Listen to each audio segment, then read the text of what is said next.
Flosstube friends, it's Lauren here, also known as Cross-Stitch Bunny here on YouTube and also over on Instagram. It's nice to sit and chat with you all again. I hope you've had a good couple of weeks. I'm going to mix up the order of this video a little bit and I'm going to launch straight into stitching and save life updates for the end, but I'm going to start off with haul and it will make sense as to why once I get going. So let's go straight in. In my last video I mentioned that I had decided to go ahead and order the correct Krennic threads that were called for on my Heaven and Earth Eventide piece.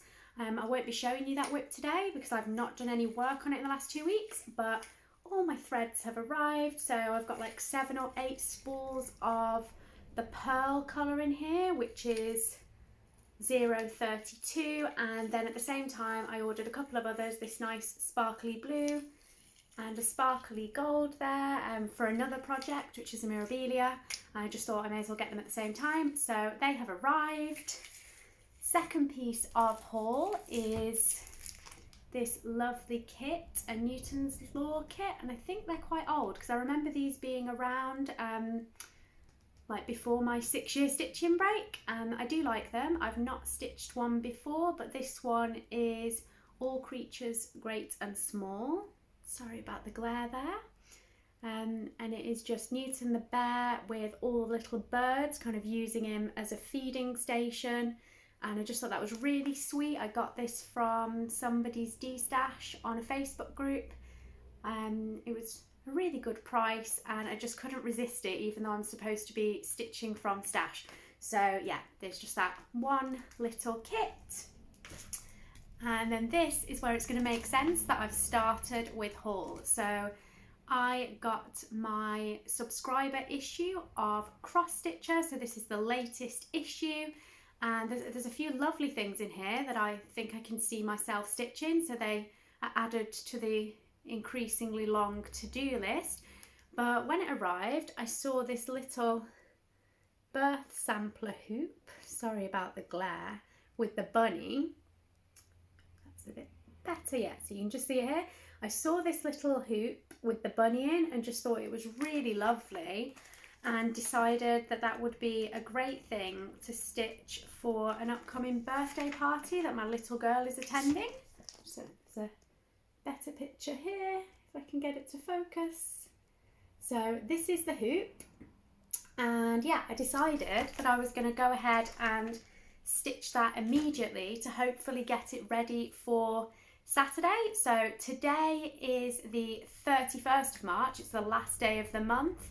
And I started this on the 27th and I have managed to do all the stitching and fully finish it, which is a rare event for me, a very rare event, because I rarely fully finish, as you are aware, but I have with this. So this is my completed bunny birth sampler. I've gone with a shadow box finish and I've put like a little bird button in the corner at the top and a little hedgehog button down here, because with it being like the shadow box style, you know, the stitching is mounted quite far back from the glass. I think this has like a 3 centimetre depth, so it allowed me to put those little buttons in there.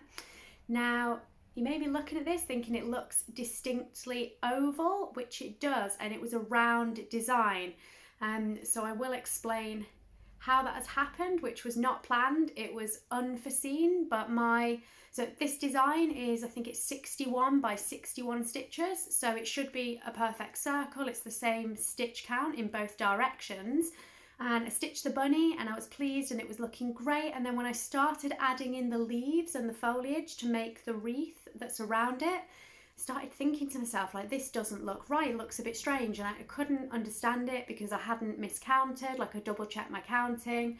I just couldn't understand why it wasn't looking like the finished version in the magazine. So that led me to take the fabric that I was stitching it on, which is like a pink 16 count opalescent, and I measured like the stitch count both ways, and it turns out that it is not a perfect 16 count fabric. It is sort of 16 count one way, but then the other way it's a little bit off.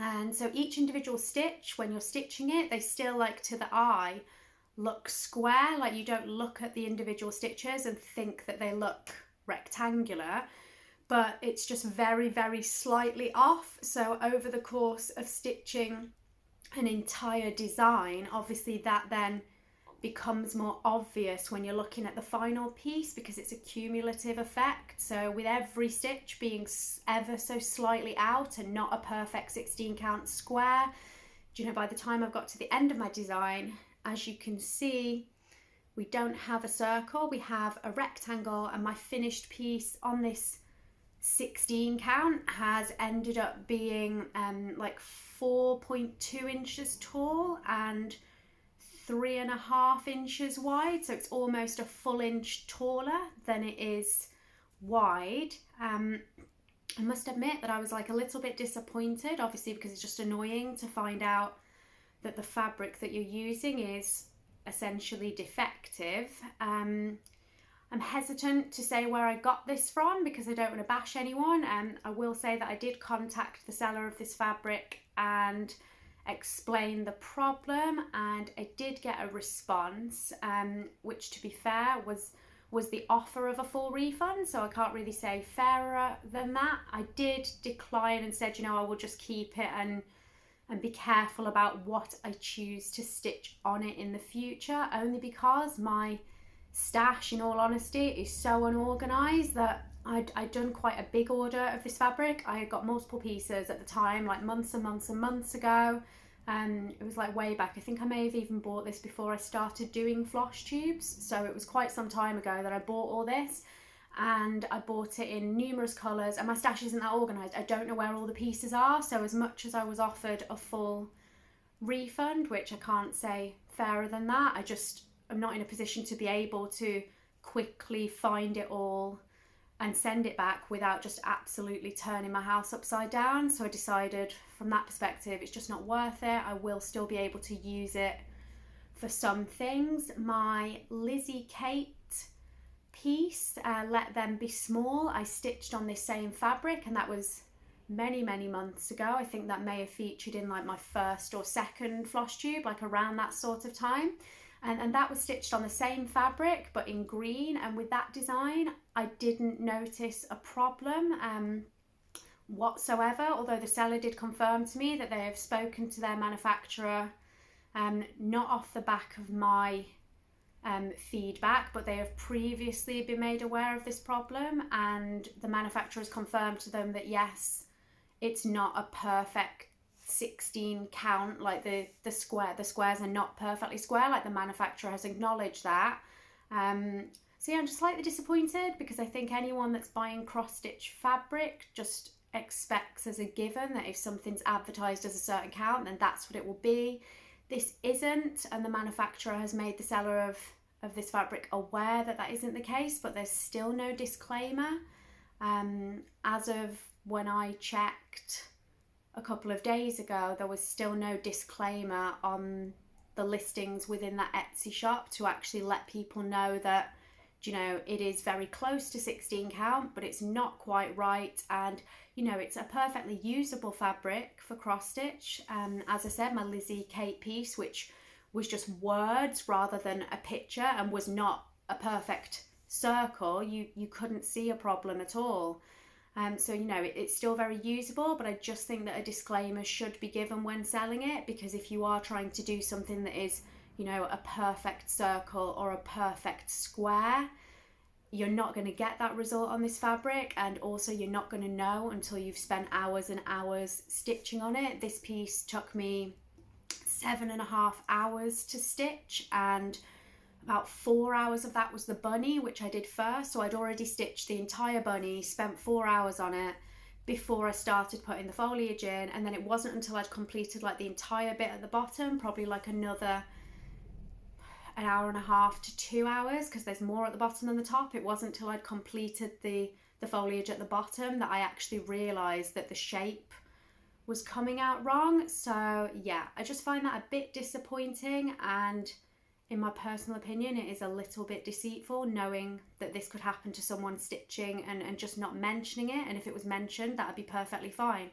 Like I said, I still have plenty of this fabric left. I will be using it, but not for anything that is going to end up a perfect like equal stitch count both ways, because then it just won't look quite right. But that is my finish. It is going to be gifted to a little girl whose party we are attending on Saturday, and I hope that her dad really likes it. He is one of my partner's best and oldest friends, and we have daughters similar age. Olivia, as you can see her name here, is just a little bit younger than our little girl, but they are friends and we hang out and they see each other. I just thought she would be getting so many toys and things like that for a gift that I just wanted to stitch something. So yeah, she hasn't just been born, but I just thought a memento of her birth date and like a little belated birth sampler would be a nice idea. So yeah, that is that. I will pop up a couple of pictures just now just to show it a bit closer up, because the closer I try to hold it to this camera with the ring light behind it, the more glary it gets. So I will show you some pictures that I took where I was endeavouring to show it off without too much glare, so you can just see the stitching a little bit closer up. So that was a new start obviously this month. Started it on the 27th, finished the stitching on the 30th, and FFO'd it this morning on the 31st. So all done and dusted in less than a week. I'm really pleased with myself, and I think it's turned out really lovely in that box frame. Next, I do have one other finish, which is my Stitch for Ukraine love wreath. And here that is. So I was stitching this on natural beige linen from my own shop. This is a 28 count, and I stitched it over 2. So all the crosses are stitched over 2, essentially making it like 14 count in terms of the stitch size. And I have, finished it. You can see the difference between how it's looking now and how it looked last time I showed you. So I have finished off that wreath, and I've added in all of the back stitch in a slightly contrasting colour that's a little paler on the leaves and the bow, which is the same colour for the main stalks and stems. And I just love this piece. I'm really happy with how it's turned out. This is by a Ukrainian designer, a Ukrainian Etsy shop. I will link that below. It's called the Shushuda store on Etsy. There's not like a huge selection of patterns on there, but there's definitely enough to find something that you might like. So yeah, definitely check them out. They've got a few others that are like similar style to this, ones with initials in or other things in the center but the same wreath, and I just love it. I think it's beautiful. I'm not sure what I'm going to do with it yet. I have toyed with the idea of possibly before finishing this at some point maybe adding in the initials of myself and my partner, maybe like under the VE at the bottom of the wreath, or maybe in between like the gap in the bow at the bottom. I'm not sure, but yeah, I may add to this slightly just to personalise it at some point. I'm just not in a rush to do so because I'm not exactly sure what I'd want to personalise it with yet, but that is my finish. Moving on to other whips that I have worked on in the last couple of weeks. The first one I'm going to show you is my animal alphabet. So this is a Design Works kit. And last time I showed it to you, I had just completed the alligator with the A, and I have now done B for bird, and I have started on C for cat. I'm very pleased with how this is taking shape. I think it's a really fun stitch. Going to be lovely for my little boy when it's finished. This is on my Whipgo as number 11, which has not yet been called, and my goal is to do letters A through to letter H. So I am getting there, even though it's not been called. I have been working on it here and there, and so yeah, I've got a bit of a head start on that when it does get called. With this piece, it's all being stitched using the kit materials as I mentioned before. So yeah, it's a kit, it's by Design Works, and I'm pretty sure this is on 14 count white, and all the supplied threads, which I think are DMC, not 100% sure, could be Anchor, could be DMC, but yeah, I'm just stitching it with everything that the kit came with. So that is whip number 1. My next whip is my small Stitch for Ukraine Solidarity Cell, and I'm showing you this, but I've barely made any progress on it. I picked it up all raring to go and continue, and I literally started putting in this yellow here and this red here, and that is as far as I got because I realised that I've made a mistake. And I just couldn't bear myself to start frogging all of this 310, which is what I need to do now to be able to continue with it. So basically, I don't know if you can see, but it is supposed to be a symmetrical design, and I've basically miscounted by a single row. So if you can see here, there's like 2 rows of black, and here there's only 1 row of black before the red starts, and so all of this is stitched correctly, but it should move over by 1 stitch, which is really unfortunate and a pain, and has essentially stopped me working on this so much as I was planning to in the last couple of weeks, because at this moment in time I just couldn't bear to sit there frogging. I've had a lot less stitchy time than I did in the 2 weeks previous, and I just didn't want to essentially waste that time frogging when I could be getting on with stitching. So I do aim to frog that in the upcoming month of April so that I can carry on stitching on it. But yeah, that was a bit of a pain, but I guess it happens to everyone. My next whip is my Letty Curious Tiger. Now, I showed you this in my last Flosstube, and at that point I had completed my Whipgo call on it. This was called in March, and within the first 2 weeks of March I started it as a new start, and I completed 2,500 stitches exactly, which was my Whipgo goal, and I did that within the first 2 weeks of the month. However, I'm just enjoying it so much that I have continued to stitch on it a little bit more, and I've mostly been doing up here the sky. I've filled in some more of the ear, and I think I have added a little bit down here, but mostly it has been trying to work across that top there and just like extend that top bit of sky. I have now done 3,630 stitches on this or thereabouts, and last time I showed you it was on 2,500, so it's a fair bit of progress that I have made. It's just so fun to stitch on with all the lovely colours. Like, I never get bored stitching on this one. It's just really lovely. The Letty kit is set up really nicely as well. This is on 16 count like easy grid fabric, and then all of the threads just come really nicely on those bobbins that are like really big long pieces of card that have like 10 colours on each one, just all in a row. And yeah, I find it easy to work with. It's a nice system, I think, for kits, sort of better than the ones that come with the floss drop style holes in where everything's hanging down, because I just tend to find, for me personally, that things then can get a bit tangled. So yeah, I like the system that these Letty kits use, and I'm enjoying this stitch. Next up, I have Happy Winter.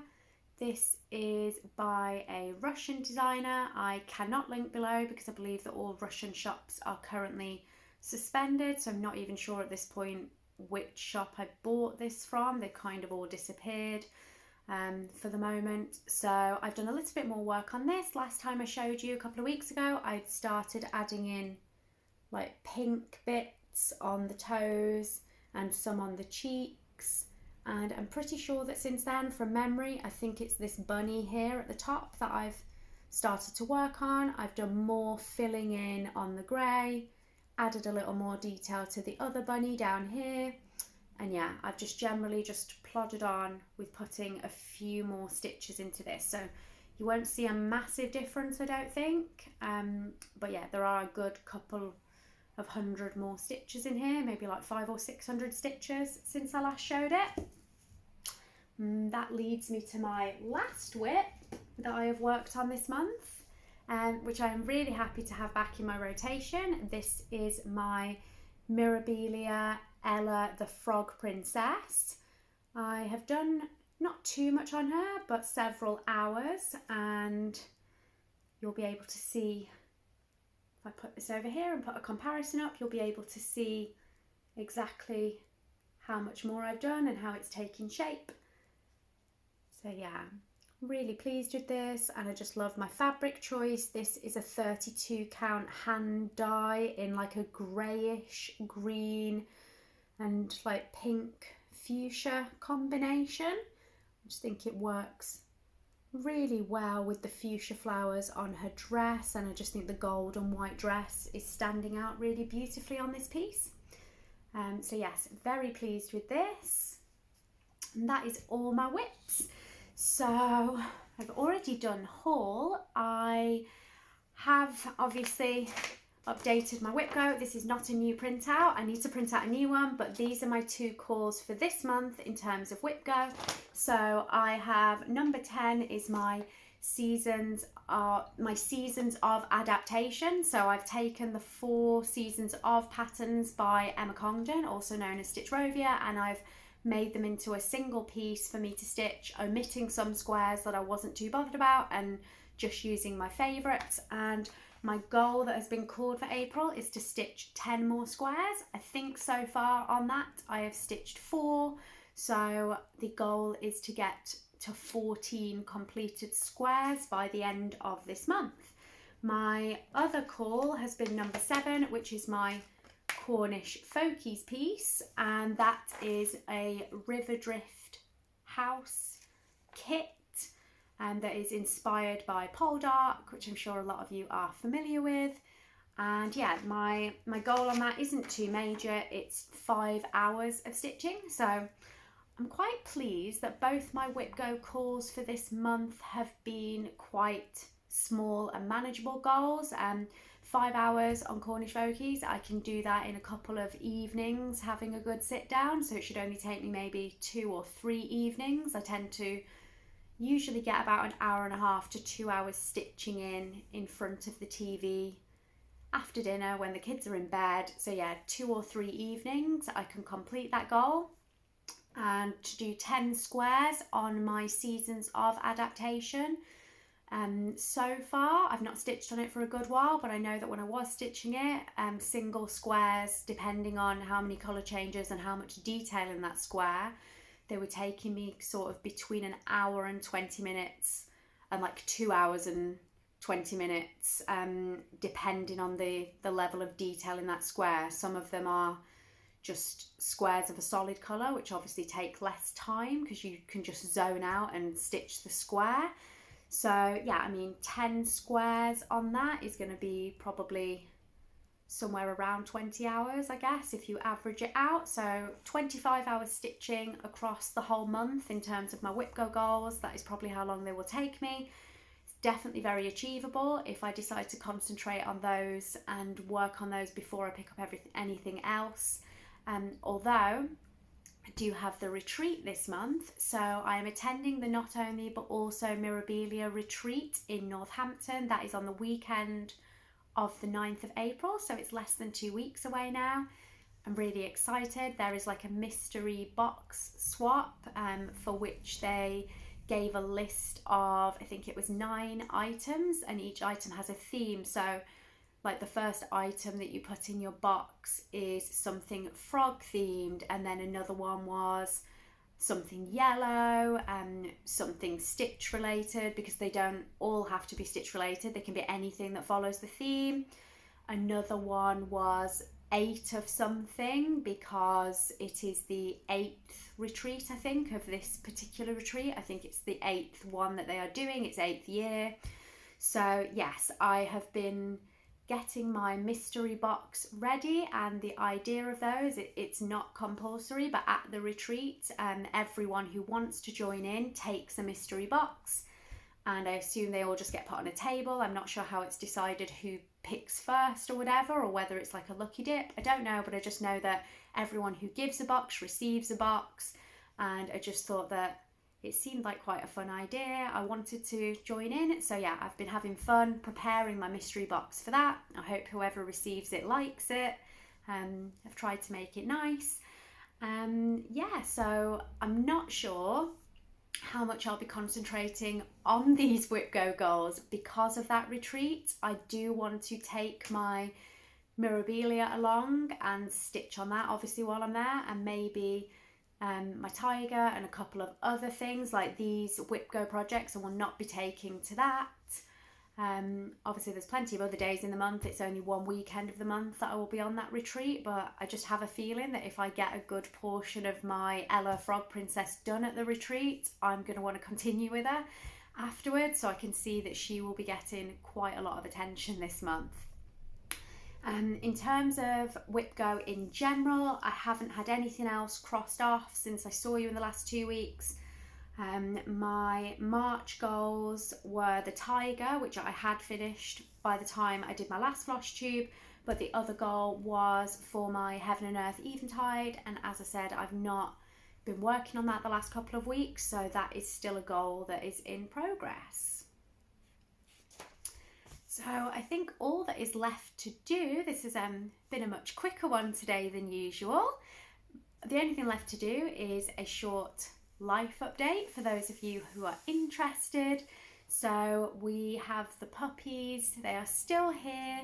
I'm not going to go and disturb them and grab any of them right now, but they have had all their final vet checks, they are all good to go, and they've actually started to leave us this morning. So we have had one puppy collected this morning to go to her new home, and we have another puppy leaving later today. So the first two are going today, then we have a lot of people coming tomorrow, and then another couple on Sunday.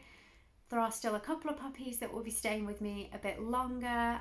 One is staying due to holiday commitments of their new family, so we still get to keep that little girl until I think it's the 15th of April. She will be staying with us too. And then there are just a couple of puppies that are still awaiting their forever homes, which is nice because then the one puppy that's staying with us past this weekend still has some company, and I still have puppies for a little while longer. So yeah, I will pop up some pictures so you can see them, and maybe a little video, but I'm not going to grab them in real time today. I will just let you enjoy some of their cute antics on these little pictures, so you can just see how much they've grown, how much they're enjoying being mischievous and starting to explore a lot more. Yeah, they are real cuties. It's been very fun but very exhausting, and I am sad to see them go, but at the same time I'm glad for the break because the house is going to be a lot calmer after this weekend is over. In other life updates, I've mentioned the retreat, so yeah, that is the main thing that I am excited for April. Not long after the retreat, it is going to be my other half's birthday, so I've not got any plans for that yet. I have to see if he wants to go and do anything, go anywhere, but yeah, we have a family birthday this month, so that will be nice. And in a few days, I think on like the 6th or the 7th this month, my parents are coming to visit. They live quite far away from us. We're a good 3 or 4 hours car ride away from them, so that's going to be lovely. They're going to come and see us, spend some time with the kids. Yeah, I think that is everything that is upcoming for me in April. Not a whole lot has gone on in March, so I don't have much else to share with you. Oh, my little girl, she had crazy hair day this morning.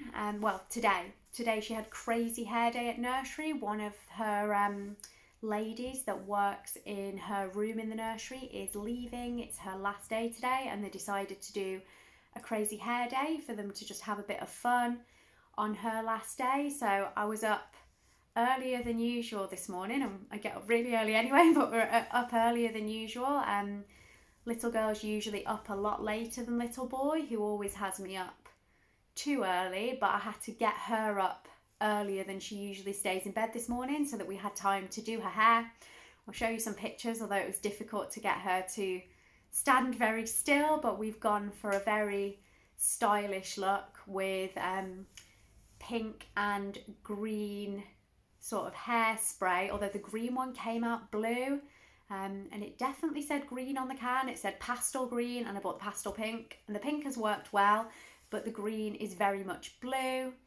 But anyway, yes, she loved it. I did her hair all colourful in like blue and pink, and then we did unicorn extension clips that have all like the pretend hair coming off them in blue and purple and pink with shiny unicorn bows on the top, and she was very excited. I did her some random plaits coming out as well, because it's supposed to be crazy hair day, not stylish hair day. So yeah, we just had fun with it, and she went off to nursery extremely excited this morning. I'm going to have a big job to wash all of that spray out of her hair later, I think, because it's like chalk. Like you spray it on and it goes on wet and then sort of turns to like, I don't know, dusty chalk. So we'll see what she looks like when she gets home and how much of it is all over her and all over her clothes. But yes, I think it's going to be an intensive bath time tonight. That is everything. Thank you so much for joining me. If you are new and this is the first Flosstube of mine that you have watched, then please do feel free to go back and catch up. I don't have that many episodes to get through, so yeah, you can probably catch up fairly quickly if you are interested in seeing the ones that I have done previously. I will aim to do my next one in a couple of weeks' time, again, middle of April, so that will be shortly after the retreat. Hoping that I can do a bit of filming at the retreat, but I don't want to make anyone feel at all uncomfortable, so I'll just see if that's a possibility. If not, then obviously I will just go and enjoy it and tell you about it, but it would be nice if I can show you some of it, so I will see if that's a possibility. All take care, and thank you again so much for joining me. Like, subscribe if you've not already, and see you in about 2 weeks. Bye.